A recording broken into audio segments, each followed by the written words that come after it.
we are back. We're gonna hop into the next topic on the list for today. Um, let's hop into this talk about Assassin's Creed being super buggy. Now, I'm gonna let y'all talk first because I haven't really had the same experience that most people on the internet are having. So, Jay, was this your idea of a topic, or Marv? Who was it? It was me. I'm the one who made the notes. All right. But Cyberpunk 2077 was like the main reason why I was going to get back into console gaming, for the next gen at least.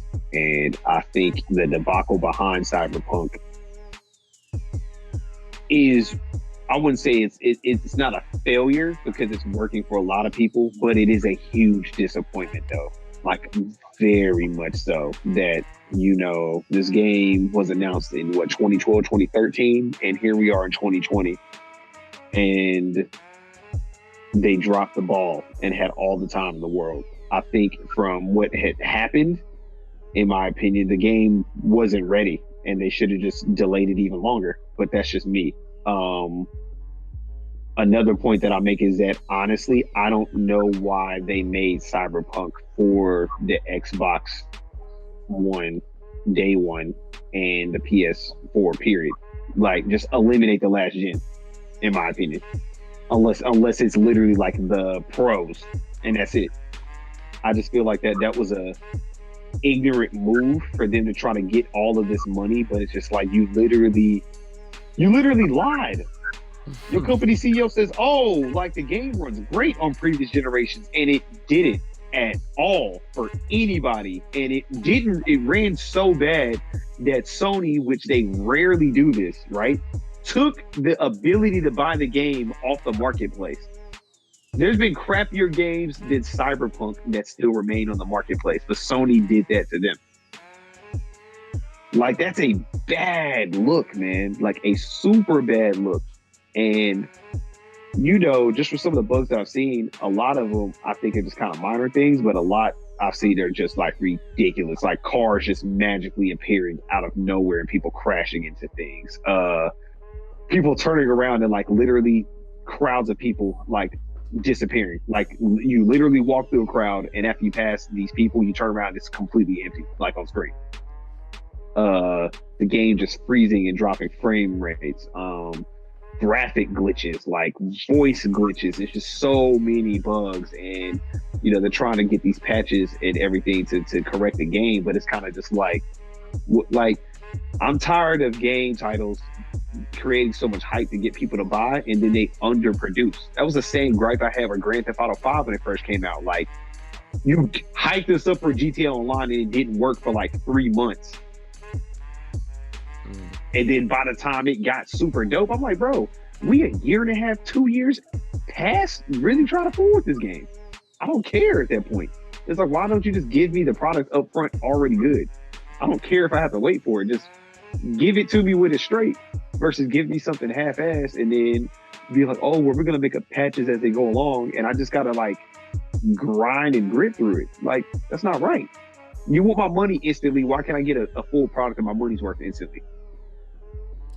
Yeah, man. And I don't understand that for a game that was hyped up to be so big. And it's kind of like, I don't blame people not buying Project Red stocks and that stuff tanking, because it's kind of like, stop playing in people's faces, man. They got to stop doing that, and people need to start having more ethical conversations with investors about like what gamers need and what's going to eventually make them more money versus just trying to be money oriented and just giving out mid and expecting to get the money for a loud pack. It don't work like that. See, it doesn't. So I'm disappointed in Cyberpunk. I haven't heard, to be honest, I have not heard people being like super hyped about the game. Like, nobody. People like it, but it's not like, oh my God.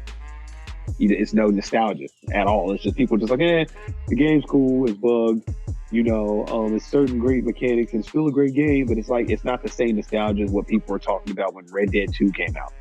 And like the Division 1 when it first dropped, and like people really being excited and completely sold and invested in this. And it's just like, I don't know if they're going to be able to recover. I think they will recover. I think First off, let me say this because I do plan on putting a review out on the SHU Program YouTube channel. I think EJ, I don't know if you planned on adding something to that too, but I kind of stopped with the vids a little bit because I wanted to kind of wait until we had some definitive patches, because I was running 2 playthroughs. I was running my own personal playthrough, and I was doing my YouTube playthrough so everybody can watch that. And I'm glad I didn't put out any more videos, because I started running into a lot more bugs. Now, for a long period of time, none of the bugs were game breaking. It was very it was very, very random, and they quickly resolved themselves after a couple of seconds, maybe some minutes later. So it wasn't game breaking where I couldn't continue the story and enjoy the game. But there was one bug that was peeing me off, and I don't know about y'all, but when I have to, when you make a lot of progress in the game, you don't want to have to go back and redo the same stuff just so you can play a previous save that doesn't have the bug. And that's what CD Projekt was doing, and a lot of people recommend to you, when you come across certain bugs or something like that, go back and reload a previous save. Well, if you've been playing the game for hours like I have, I've done made so much progress, so much headway within the game, and now I got this major game breaking bug, which was the inability to pick bodies up. And I was playing missions where, like, for example, there was this one mission where I had to break into this gang stronghold and pick up this dead body and bring it back to the car for this family to get or whatever. Dude, I light up the whole place. I kill everybody in the place. I go ahead and jack everybody out their weapons and money, and I pick up the body, and all I know is I'm walking all the way to the car, and I just realized. Oh wait. Why isn't the body dropping? And I realized I didn't have the body on me the whole time. So I go back, and the body's on the ground. So I'm thinking I did something wrong. I'm thinking it's user error at this point, right? So I'm like, okay, well, I must have pressed the button to drop the body. So I pick it up again, and I continue going forward. And then I realized, wait, I don't have, what the hell is going on? And so at that point, I realized it was a bug. So I'm sitting there for like a couple of minutes trying to pick the body up. And I was even trying to be a smart ass with it. I was like, okay, I'm gonna pick the body up, because you enter the animation, so you do picks up the body, and you can kind of walk a little bit. You can take a couple of steps with the body. So I said, okay, cool. I'm gonna try to beat the glitch by outsmarting it. So I'm gonna pick the body up, and every time I pick the body up during the animation, I'm just gonna run forward a little bit before the body drops back on the ground. So I did that, and I made it all the way to the car, so you can dump the body to the car, and the body would drop too fast in order for me to put the body onto the car. So I just could not complete the mission. And then I was thinking about going back to reload my previous save, but reloading that save was like reloading hours and hours and other stuff that I did. And I was like, dude, I'm not trying to do all of that. I'm not, that's the type of stuff that make you put the game down. You won't play it for a while, and eventually, somehow, some way, I still don't know, but it resolved itself, and I was able to pick bodies up again, which was great. But man, I know they're supposed to be coming back. They're supposed to be coming with a big patch in January this month. They're supposed to be coming with another patch. There's a big patch in February, and they also announced new DLC, which everybody has got on them about, because they were like, okay, well, that's great, we're getting new DLC, but can you fix the game first? Before we get the DLC? And I feel you, Marv. I feel you. To me, I think the game is great. I think the game is awesome, minus the bugs. But when we talk about whether the game should have been released on Xbox One and PlayStation 4, here's the thing, and EJ can attest to this because he's been following the game for longer than any of us have. This game was meant to come out on those consoles. They were meant to come out on Xbox One. They were meant to come out on PlayStation 4. I know they, every studio gets a developmental kit when new consoles are released, and they get to work with them, and maybe CD Projekt Red say, okay, well, let's put this to the side, and we got more power, we got more memory to work with on these newer consoles. I can see that. I can see that. But you had 7 years, 7+ years to work on the Xbox One versions and the PlayStation 4. So there's no excuse to this. There's no excuse. And I know there's other people out there that's talking about, okay, well, if you're playing the game on PlayStation 4 and Xbox One, you can't really talk about this. You can't really talk unless you got a next-gen console. What you mean they can't talk? We're playing. Let me look. We're playing the Xbox One version on next-gen consoles. Right. We're not even playing the version that's made for our consoles, right? Which is trash. Which is also trash because it's kind of just like, damn. Don't give me a port, bruh. Right. Don't give me a port. Then two, this also makes it even more infuriating to have a last generation console and the game be absolutely unplayable. Right. You giving everybody else's ports, so how's it not working? That makes no sense. Right. I honestly believe what happened with this game is they started off on the right foot and everything was going right. And then when the new consoles came out and they saw, like Jay said, they would have extra power, extra stuff to work with, they were like, okay, well, let's shift our focus to, pretty much making this game work more for the next gen, and that we'll still be able to make it work on current gen consoles. But I think when they got to the point to where they were actually implementing that strategy, I think somebody in the company was just like, well, let's just actually gear this towards next gen, and it should be okay. It'll work on current gen. It'll work on current gen. Good enough for people not to complain. But the issue is, like Jay was saying, when this game first was announced, you were making it for PS4 and Xbox One. You weren't making this for Series X, and so you can't just up and all of a sudden change your strategy around. Try to fit this towards a new system. And I think they realized, like, okay, this is more ambitious than we actually thought initially. And so they were like, okay, well, since it is so much more ambitious than we thought, the new systems can account for all this extra storage and all this extra speed and space that we need. So like I said, let's just go ahead and try to gear it towards Series X and gear it towards PS5, but you're alienating a majority of the base because most people didn't get these new consoles to play this game. They still have PS4, they still have Xbox One. Right.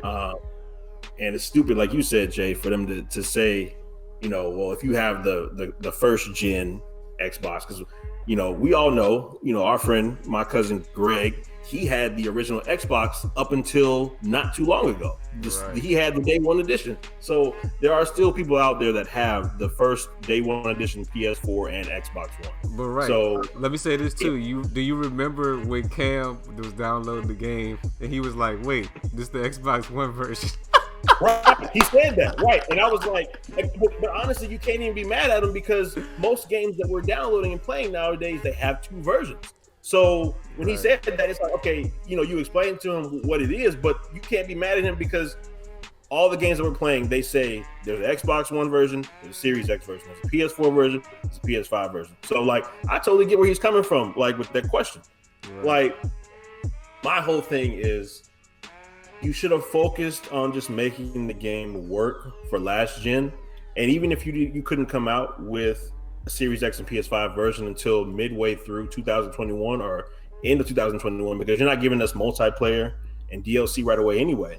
So make the game work on the current consoles. And once you make it work on current consoles, you should be able to, like Marvin was saying, you should be able to make a version that'll work for Series X and PS5. But you need to make sure that it's fully ready to go on current gen, because all the stuff that I was seeing, I don't know if y'all saw like the character models that they were showing for PS4 and Xbox One. They look trash. They look terrible, and they said that the game was basically unplayable on last gen. So I feel for them. I mean, we were lucky enough to get next gen consoles and be able to play it, and it somewhat worked for us. But for them to come out, like you said, like Marvin was saying, and basically lie to everyone and say that it's fine, it'll be okay, you notice they didn't show any gameplay on last gen. They only showed gameplay on PC, PS5, and Series X. Right. So we knew something was up when they weren't doing that. And then for the game to come out and just not run at all, people were saying that the game wasn't even running 60 frames. They said it wasn't even running 30 frames. They said it was running 15 frames a second. That's terrible, bro. That's like, ridiculous. That's what have you been doing for 7 years? What have you been doing? Like, it's like they needed 12 years to make this game. The game is great. Like, as Jay said, like, me being able to play it, I do like the game. My issues are more so certain gameplay elements and how they've set things up in the game more so than the bugs, because I've experienced bugs, but they haven't been game-breaking bugs for me. I was lucky enough to not really get into Cyberpunk until 2 to 3 weeks after its initial release. Like, I played it after all the hotfixes came out. So I've been able to go in and not have to worry about a whole bunch of other stuff that people were actually going through. But more so, my issues with the game is just like the way that the looting and the crafting system is set up. I remember Jay texted me and told me that the story was going to be shorter, and I didn't think it was going to be an issue, but I will say the story is short. Compared to The Witcher, the story is definitely short. Myself, I've already beat the game through my playthrough once already, not 100%, but I beat the main story. So story is great. They did a good job of setting things up, but for me, my main gripes and issues are more of so stuff that's internally with the game, as far as they don't explain shit to you, like crafting and stuff like that. They teach you how to fight in the beginning of the game, and that's basically it. They don't tell you about crafting. They don't tell you where to go to do certain stuff. They don't really give you a progression system to let you know, okay, I'm pretty much this much way through the side missions, so I'm pretty much this much way through the gigs, and I'm this much through the story. Like, they give you like a little bar that shows you a percentage, but they don't really tell you like, okay, well, basically, I've already played 70% of the campaign and I've only done 5% of the side missions. So those are my issues with the game. But other than that, I'll have to agree with Jay. Story-wise, the game is great, and that's just my opinion. Yeah, I'm still on my way on beating it. I support what you're saying too about the crafting. Like, I'm surprised there wasn't like an in-game tutorial on how the crafting works. I actually found out about the crafting a little later on, and I wish I would have found out about it a little bit earlier, and because I would have focused on certain things and focused on putting points, because there's like the trees where you have to actually unlock certain abilities to be able to craft the different levels of weapons. And I wish I could, if I would have known that earlier, I would have been able to allocate those points to that. But now I feel like, damn, I done got, yeah, right. I'm farther into the game now. It's like, okay, well, it don't really make that much sense to do it. So yeah. Another gripe too, just to add on to that, you don't make shit for these jobs. I'm being 100% honest with you. If you're doing a job, okay, so let me just set this up. First of all, to buy vehicles, and Jay's the vehicle master over there, so Jay's done every side job in the game, it sounds like, because when I do these jobs, I get $2,000 to $3,000, and I maybe get towards the end of like my playthrough with the story, I'll get $9,000 for a job. I think one job I got $11,000. Cool. But here's the deal, man. If you want to be able to use all the stuff that Cyberpunk has out there, and when I say that, I mean like the cyberware. Like if you want to do the gorilla arms, or if you want to do the mantis blades, or you want to do the nano wire, like those cost $45,000 a piece. It takes 40 jobs to get $45,000. So if I'm buying that, I have money to go spend on $70,000 on a car. These jobs need to be paying you a lot more than what they're paying you, or you need to lower the price of this other shit. That's just my opinion. Now, like Jay said, you buying all the games and buying all the cars in the game. That's cool. I didn't have the money to do that. So what I had to eventually do towards the end of the game was I had to go find legendary items. Like I had to go find legendary mantis blades, and I had to go find YouTube videos to tell me where to get free stuff at, so I could allocate the money I did have to buy other stuff. So that to me, you don't set your game up. You haven't thought out the system of the game. Like I said, when we go back to crafting, money, how much each job is, you haven't thought that out well enough, because there should never be a point in the game where I have to go find YouTube videos to find free shit so that I can spend the money that I get from the jobs on other stuff. You should pay me enough to where I can choose, okay, I want to get this car and I want to get this. Now let me save up some more so I can get this other car and I can get this other cyberware. Like how it should be. I shouldn't have to decide through my playthrough, am I going to worry about buying vehicles or am I going to worry about actually advancing my character? That's just not how it should be. Yeah. But I will say that the good thing about this game is that there is a lot of replayability because there's a lot of missions that I didn't even touch going through, like side missions that I didn't touch going through. I didn't even realize this until I actually almost beat the game, that on the map, all those check marks, all those question marks, like are just side gigs and side missions that you haven't even discovered yet. You just have to actually go over there and do them. I was doing the missions that they would call me and say, do, like this fixture would be like, hey, go do this, go do this, go do that. So I do all those side missions. And when I got to the end of the game, I'm like, okay, well, what's all these like marks on the map that I like? There's like 60 or 70 marks on the map that I haven't even gotten to yet. Well, yeah, they didn't expect. That's how I was doing a lot of my missions. That's how I was getting a lot of my money. I was going to all those question marks, and I was going to all the little ones that I had, possibly have driven by, and I was doing all of those, and I was doing all of those, and that's how I made all my money. I was clearing out the whole map, man, clearing out the whole map. But you're doing that. You're doing that for a while, like you said. The money is the payout is so low. You're really grinding, just grinding the jobs. So. But see, when you play a game like that, and like I see what you're saying, like you did that. For me, like I said, I didn't discover that until basically towards the end of my main story playthrough. But the reason why I like certain games, like I know we're gonna talk about Assassin's Creed later, but they do a couple things that I like that Cyberpunk could have done. Number one, Assassin's Creed explains to you everything. It tells you this is how you do this. If you want to make money, you do it like this. They give you a tutorial. They tell you everything. They do that for every part of the game, so that when you go into the game, there is no, I didn't know that I couldn't do this, or all that. There's always going to be a couple things like that. But for the most part, 90%, they tell you what you need to do in order to earn money or do things to get through the game. Second of all, what Assassin's Creed does, and they've done it for the last 2 or 3 years, which I really like, and I think it should be, across all games like this. It get to a certain point to where your character is not leveled up enough to finish the story yet because he's just not at that level yet. And so if you want to get to that level to where you can do these big bosses or continue the main story, they make you go out into the world and do other stuff so that you can build your character up to do that. With this game, it feels like, honestly, you could just play the story and never touch side missions. That's true. And I hate that personally because you can get caught up so much, and I know this is for me specifically, you can get caught up so much into the story to where you're just like, damn, I want to see what happens next. But Assassin's Creed and games like that, they do it to where they don't let you get caught up in that. They make it to where, okay, you've gotten to this part of the story, but if you want to face this guy, you need to go out into the world and build your guy up first. You look up on Cyberpunk and you could be done playing the game in 20 hours because you've just done all the main story and that's it. So there's a lot that they could have learned from other RPG type games, but all in all, it still has been a fun experience for me. Right. I agree. Full review later on, fellas. We'll have to do that jointly, Jay, because I'm probably not going to.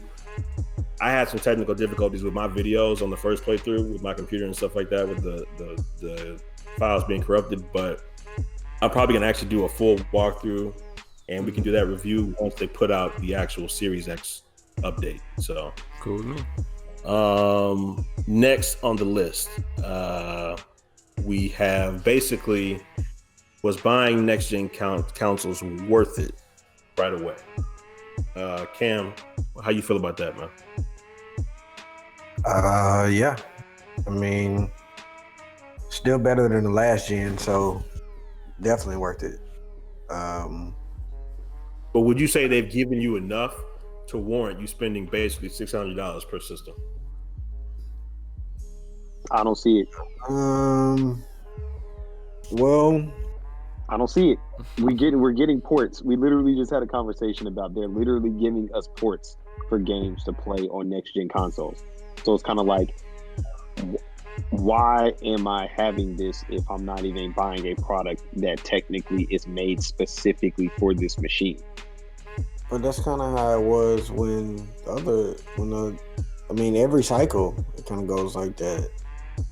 The Yeah. Xbox One was different. Like we had Xbox One games that played at an Xbox One quality, like straight out the gate. It was clearly noticeable.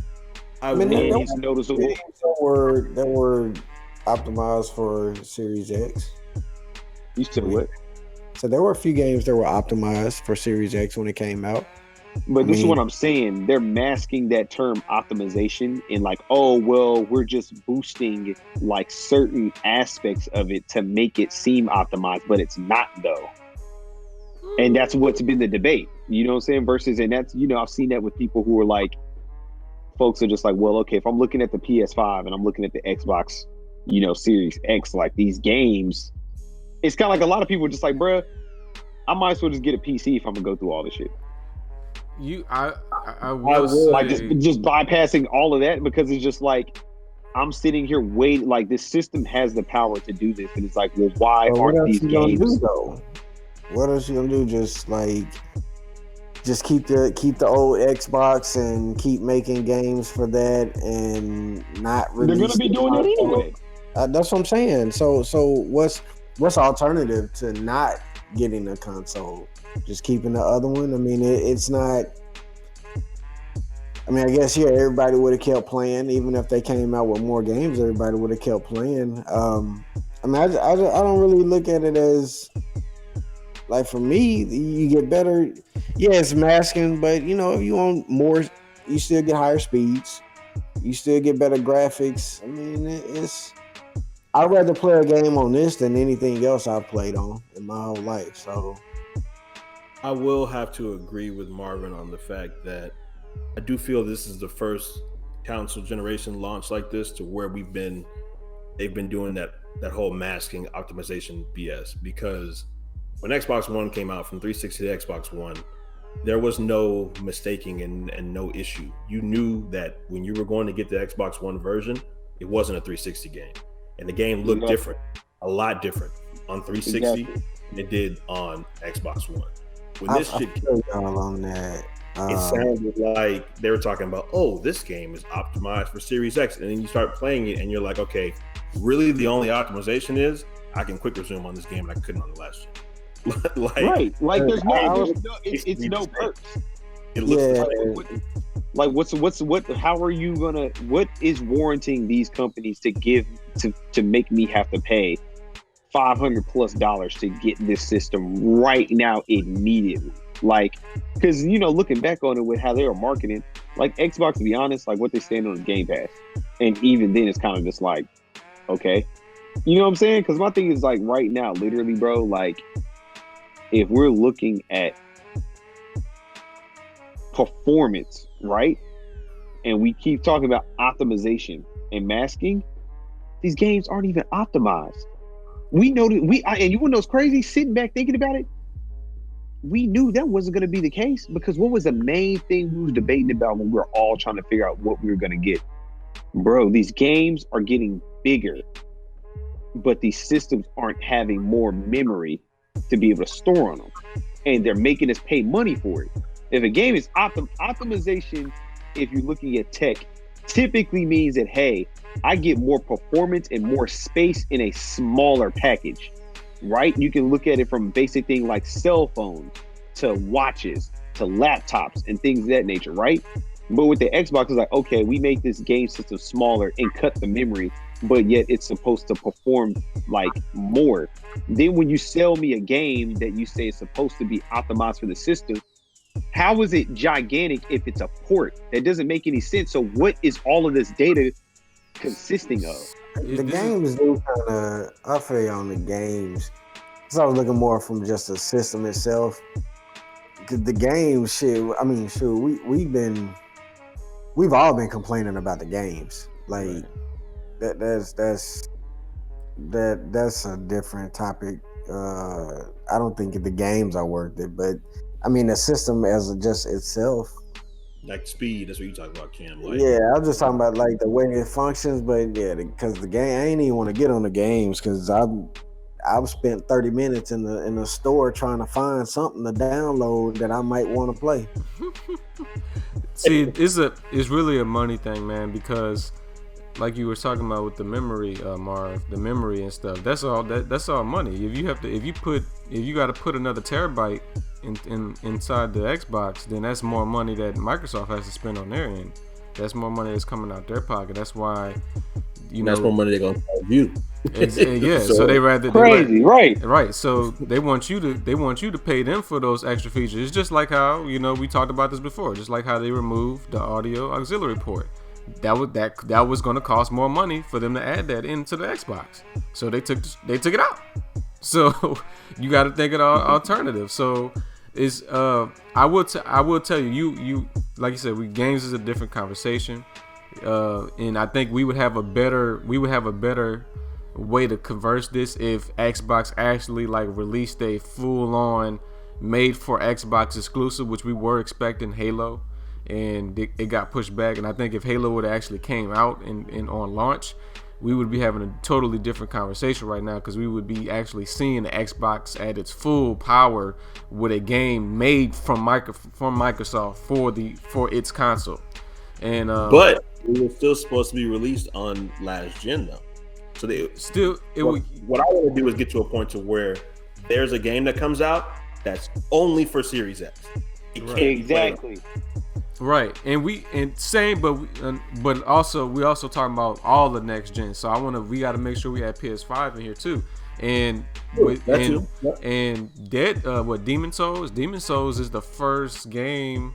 Well, it's Demon Souls and that other game with the guys with the lion armor and crap or whatever. Apparently it's very terrible, whatever. But talk about Godfall or whatever. Godfall, yes, Godfall. Yeah, that trash game. Yeah. But those two games, I think those are like the only like suppose for PS5, the only major, because I'm not counting Miles Morales. I'm not counting since it's on PS4 too. But those two games are the only full-on next-gen games I believe that's out right now, made for the PS5. Demon Souls looks beautiful. I don't like the franchise. I never liked the Demon Souls franchise, but that game looks freaking beautiful. It's just right now you don't have anything to compare it to on the Xbox side. But right now, back to the question though, is it worth it? I feel like if you have the money and you're ready to upgrade, then get it. If you don't, keep the Xbox. I've had every Xbox iteration besides the Xbox, the slimmer version of the Xbox. I've had the Xbox, the original Xbox, and I've upgraded all the way to the Xbox One X. Yep. So I feel like if you have the money and you want these upgraded features, then go ahead and get it. If you don't, like Marv said, right now there isn't a major incentive to get it as of right now. So if you don't have the money, wait. But if you do have it and you're ready to upgrade and you want these faster load times, which is because the faster load times is a real thing. This crap is fast. It's loading up. Yes, I'll give them that. Yep. Right, and I like playing 2K and next gen. I like the look of it. So I like where we're going. So if you, like I said, if you have it, go ahead and get it. If not, it's nothing to wait for. It's nothing to wait until we get some bona fide games. Yo, just bring that boxing game out, yo, because that joint looks so real. That joint, where is this Unreal Engine crap at?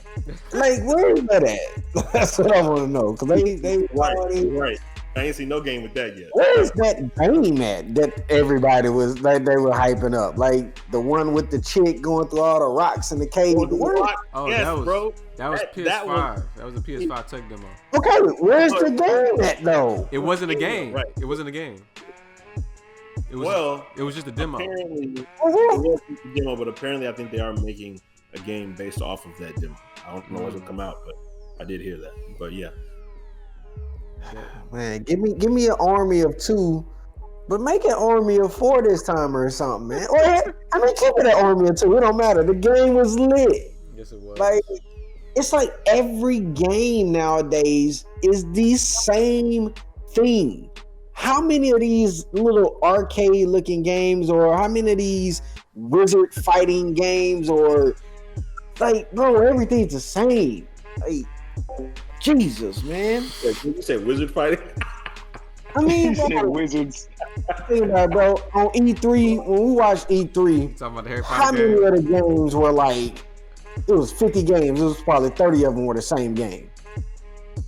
Some kind of futuristic fighting open world game with some kind of creature. They're not being creative anymore, man. And it's like I'm starting to slowly see that, or what they're doing is that like they're trying to create this indie game scene, and it doesn't really work because I'm just like the indie game scene, in my opinion, it's at least for PlayStation 5 or the Sony and the Xbox community, the indie game scene is terrible. Like, it's boring. Like, the thing is that like I feel like they don't really have a back catalog to rely on, and that's the reason why like getting a Switch and fooling Nintendo is so enticing. Like, Nintendo low key is like the Marvel of video games, bro. Of video gaming. Like, they literally can just sit back and just release like mad games that never hit the States, like on Switch, and it can just be hits. Or just port everything over. Versus like, what are we reaching back in the past for from the PlayStation 5 for Sony and Xbox that they're going to recreate today, or the studios are even around still that made these amazing titles back then in order to make them? Not. All of these developers, man, like, the gaming cycles are so convoluted. Like, they literally would just be like, you know what? And the same thing that happened with Cyberpunk.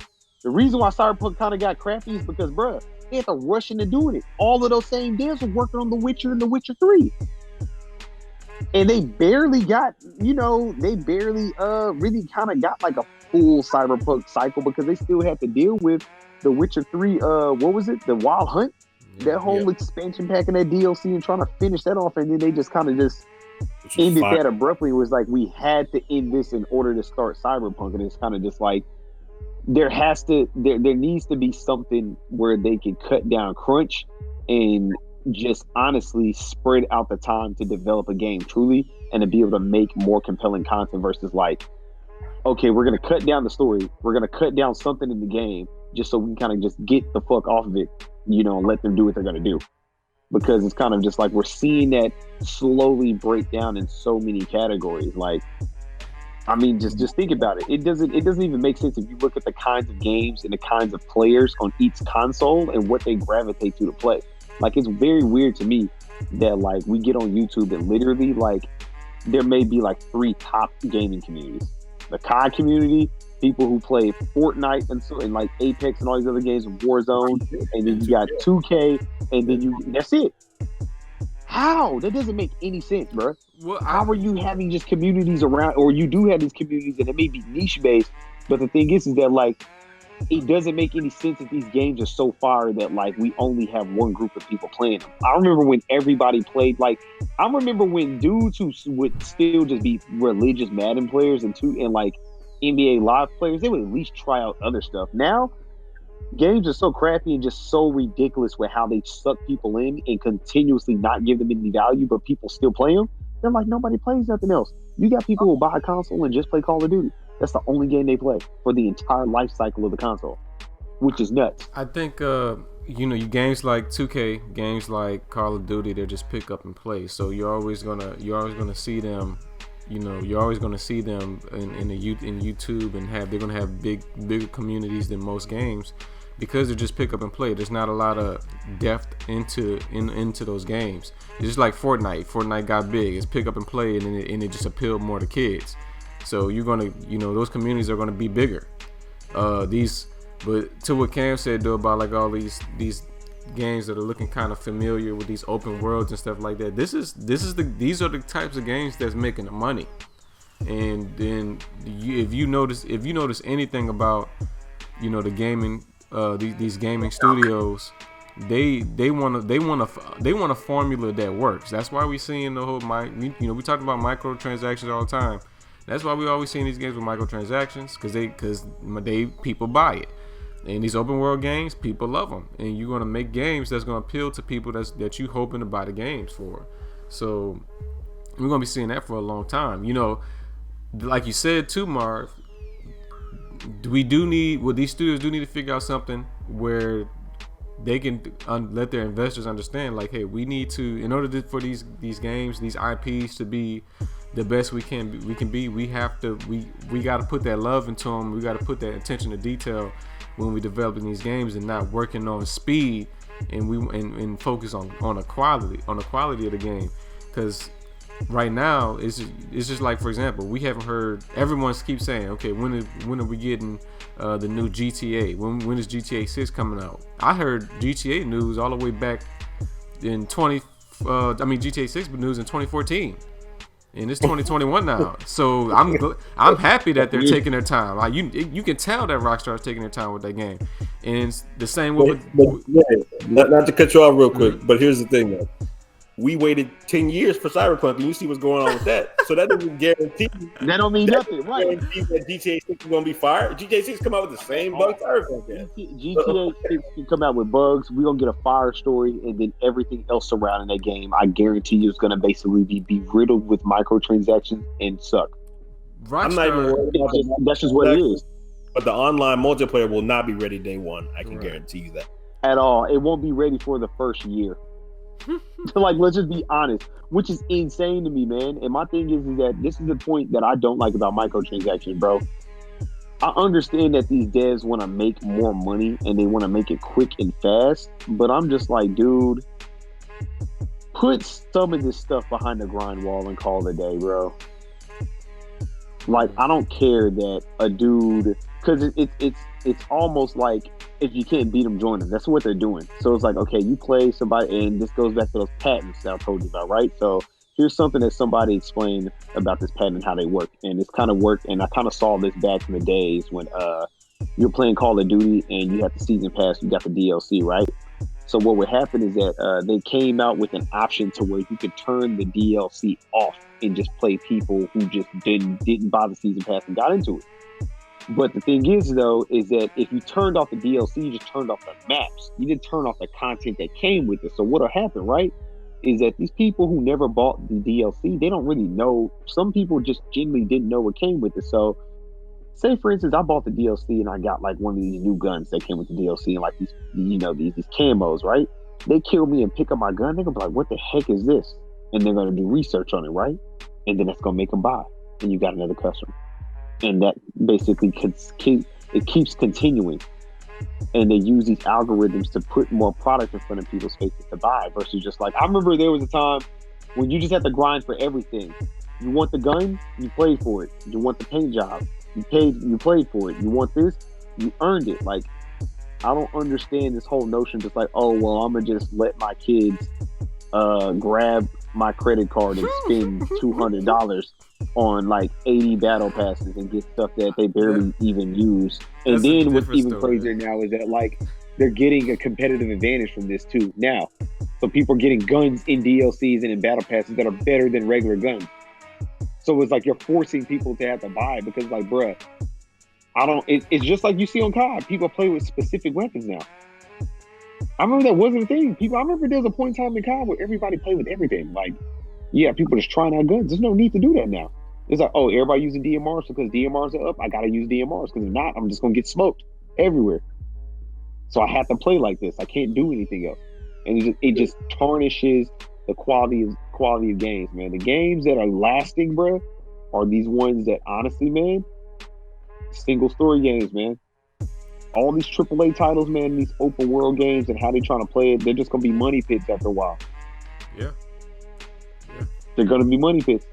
I think not to cut you off, but I think these games, the problem is these games are not being tested. We don't have that culture of testing the games anymore, apparently, because Call of Duty has a balancing problem. So like you were saying, like we're always looking for the next meta of the weapons. You know, Cam EJ know this. We're always looking for the next meta, and we're always trying to follow the trend of the Call of Duty community, and even in 2K in some aspects. But these studios don't know how to balance their games and their gameplay, and to me it's because they are not testing it properly, and that goes into what you were saying, Marv, that the games are being rushed out. They are not thoroughly testing this stuff, and if they are testing it, they're not putting bona fide people that play their games and play their franchises behind those controllers at all. So basically, just to kind of get us back on track, all in all, we're saying that next gen is worth it, just not specifically for games at this time. At this time, right? Like I don't believe it's worth. Like somebody like me who doesn't have a console at all, it would be worthwhile for me getting it just to have one. But my thing is from a consumer standpoint, I don't see any value. And then here's another thing that I really know is gonna happen. They're gonna make a pro version, and I guarantee they're gonna make it with less than 4 years. Oh, easily. I mean, that's just the new model to keep making money. They're gonna make it less than 4 years, and all these people who got the day ones and they got this optimization, they've been waiting for a real game. Now they're gonna slap it with a new console, and we probably still won't have titles by then. Like a good rotation. So it's just like we'd be 4 years in at that point, and it's kind of just like this thing still hasn't paid off for itself. I think it will, man. I don't know. Because let me think about this. When we were on Xbox 3, like how long was GTA 5 on Xbox 360 before the 1 came out? A couple months. Probably like 3 or 4 months in the new system. Right, it was still fresh. So technically, it's kind of like when the Xbox One released. It was kind of like, well, that is kind of like the game for the next gen. And they kind of optimized and programmed that game to run like what it would run like on the Xbox One. So it wouldn't technically tank the 360, but they got it in that sweet spot where it looked. They got it scaled enough where it just worked for both, and it's like you didn't really notice. It wasn't an immediate drop off between the two. But you see that with every console generation, though. That's not like a special rare thing. That's every console generation where you have, whenever the new console is released, those games will have those brand new or latest games. They'll go through something like that with GTA 5 because for example, back when the 360 was gone, back when Xbox One was launched, they were still making games for 360. Studios, developers, they were still making games for the 360 too, and until they finally discontinued it, So, and the same was going on before then with the PS2, and when 360 got announced and the PS3 got announced, they were still making games for the PlayStation 2, and I don't know if they were for the regular Xbox, but it took a while especially for the PlayStation 2 to get discontinued because PlayStation 2 was one of the greatest, if not the greatest console ever. Right. So crazy. All right. Yeah. I know y'all were really trying to talk about this one issue that we're getting ready to speak about. Jay, I know you posted it. Explain more to us about this streaming copyrighted, this whole felony thing that they're trying to introduce or whatever. Oh boy. So basically, we talked about it a little bit, but a bill was introduced around the time that the second stimulus check bill, the new COVID bill relief bill that came out. And of course, every time a new, whenever the government is trying to help us, they're not really trying to help us. They want to go ahead and stack some other stuff on top of it too. So when the second COVID bill got released, they were trying to introduce this bill.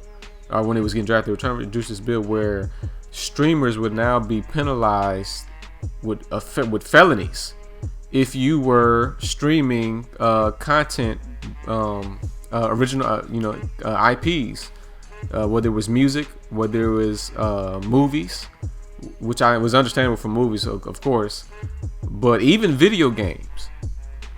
And of course, in the days of Twitch being one of the most popular streaming platforms, Twitch has been getting hit up by DMCA strikes for a long time with the music stuff, but now they're trying to make any copyrighted material that streamers stream into a felony charge, which is extremely ridiculous and is getting out of control. And this is called it was called the Protecting Lawful Streaming Act, and it was introduced by a Republican senator named Tom Tillis. And I don't know who's in his pockets. He probably got, you know, a bunch of companies, record companies, movie studios in his pockets trying to get him to add stuff to there. But this was actually something that was brought to the floor and actually discussed. And as of right now, it did not pass. But I think there's still talks about it going on right now. And then this is a serious thing for the community, the gaming community as a whole right now, because you know there's a lot of gaming studios, there's a lot of movie studios, there's music record companies that feel like, you know, these content creators are making bucks out of their content, which I do understand, because who wants people making money off stuff that you made? I do get that. But at the same time, is, you know, we've always had the digital rights, what's it called, the Digital Right Millennium Act, where it protected these companies and studios for stuff like this for the most part, and we always had the ability to be able to, you know, to comment comment on these videos, comment on the movies, comment on and you know, make satire on these type of stuff without any punishment whatsoever. But now it's just we're in the dawn of the YouTube age, of the streaming age, where you're seeing a lot of people make millions of dollars off of this stuff. And now these companies, they want a piece of the pie, so they're trying to use politics to get at these content creators now. So now it's like a full-fledged, you know, digital technology world war going on now, and big issues in the future if this is because I know this is something that's going to be talked about for a long time, a good little bit. Here's the issue that I don't understand about these laws, is because a lot of it, I think, to be honest, it has nothing to do with like content and creators. It's all centered around basically Trump being censored on Twitter. Right. So, because that's the reason why he's pushing against it and wants those line items to be in the bill, because they created that algorithm on Twitter where it's like, hey, you can't just be spewing lies on a timeline. Like, it's proven that this isn't true. They remove it because it's just like, hey, we don't do that, and this wasn't a proven source. Like, they'll even label a tweet saying that if it involves certain words or it alludes to certain things. So, you know, knowing him and how manic, you know, he tweets and gets his stuff off, like, they have to find a way to pull that voice. All right. Well, last but not least, we've heard some news recently that Ubisoft might be coming to Game Pass. So that means Assassin's Creed, the Division, games of that caliber would be free on day one if you have Game Pass. Jay, I know you heard the news first. You want to talk a little bit about that? Yeah, it's a rumor though. It's a rumor, and so this is something allegedly. I know Ubisoft and Xbox kind of they had some deal with their Ubisoft app on Xbox. I don't know how it is on the PlayStation, but this is not far-fetched to me though. This is really not far-fetched. I can definitely see Ubisoft and Microsoft working together and putting their games on, just like they do with the EA Play, and you can play all the Madden and, you know, FIFA and stuff like that. So I think this would be cool. I think they'll get more gamers on, you know, playing these other Ubisoft games that don't really get much attention, like, you know, the Ghost Recons of the world. And I think this would be awesome. I think this will further legitimize Xbox Game Pass as being, you know, one of the most premier passes for video games for the Xbox console, even though they don't have major exclusives right now. And there's also another rumor too that again, just a rumor, that there's a possibility that Microsoft may be purchasing Sega. And that's right, Sega. And if that happens, you're gonna be seeing Sonic and Master Chief on your Xbox boxes from that point on. So yeah, man. Yep. But yeah, this would be cool, man. This would be cool. Ubisoft is definitely gonna see a player count rise for sure if that happens. I'll definitely hop back on. I'll slide on the Division real fast for the free. I'm good on Division forever, so I don't care if they make Division 12. They got me twice. They will not get me again. They will not get me again. I'll do it for the free. Right. I'm paying that $60 for you too. I think that's gonna conclude this episode for today, man. That's good because I almost went to sleep. I ain't even gonna cap. This guy ain't said nothing in a minute. I'm telling you. So I'll be trying to have slow as possible. Slow news week, man. This concludes another episode of the SHU Program, man. We would like to just wish y'all a happy new year, man. Thank y'all for starting your year off with this, man. Please feel free to follow us on all socials, Twitter, Instagram, and of course, YouTube. Please like, share, and subscribe this podcast, man, and come rock with us for the next episode and all of our content that we will be posting on our respective pages. So y'all take it easy, man. Get at us later. Peace.